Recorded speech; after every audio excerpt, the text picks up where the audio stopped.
Isaiah chapter 29. Woe to Ariel, Ariel, the city where David encamped. Add year to year, let the festivals run their round. Yet I will oppress Ariel, and there shall be moaning and lamentation, and you shall be to me like an Ariel. And like David I will encamp against you.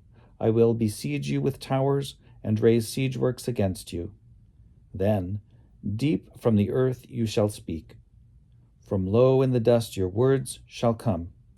Your voice shall come from the ground like the voice of a ghost, and your speech shall whisper out of the dust.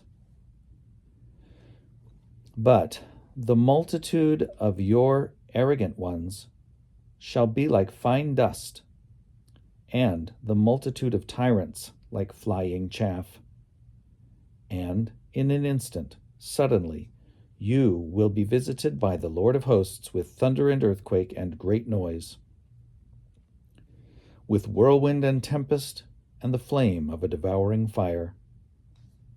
And the multitude of all the nations that fight against Ariel, all that fight against her and her stronghold, and who distress her, shall be like a dream, a vision of the night.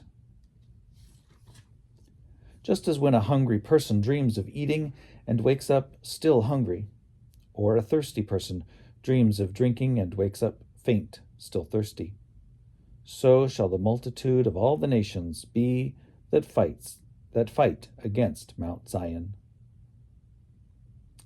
Be astounded and stunned. Blind yourselves and be blind.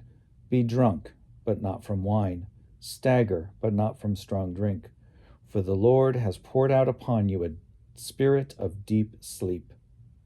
He has closed your eyes, the prophets, and covered your heads, the seers.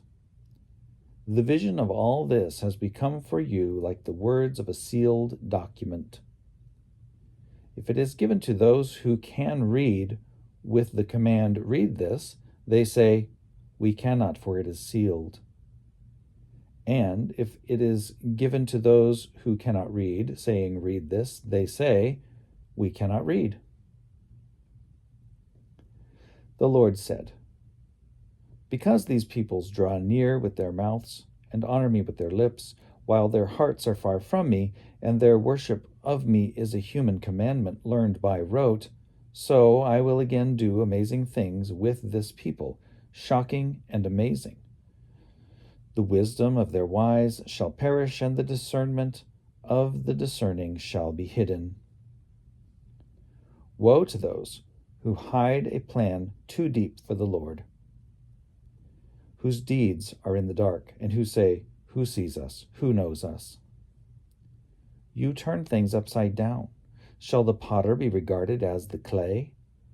Shall the thing made say of its maker, 'He did not make me'? Or the thing formed say of the one who formed it, 'He has no understanding'? Shall not Lebanon in a very little while become a fruitful field, and the fruitful field be regarded as a forest? On that day the deaf shall hear the words of a scroll, and, freed from gloom and darkness, the eyes of the blind shall see. The meek shall obtain fresh joy in the Lord, and the neediest people shall exult in the Holy One of Israel.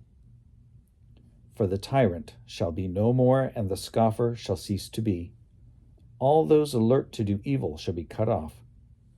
Those who cause a person to lose a lawsuit, who set a trap for the arbiter in the gate, and undermine justice for the one in the right.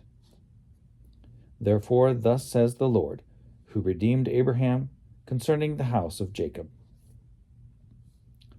No longer shall Jacob be ashamed, no longer shall his face grow pale. For when he sees his children, the work of my hands, in his midst, they will sanctify my name.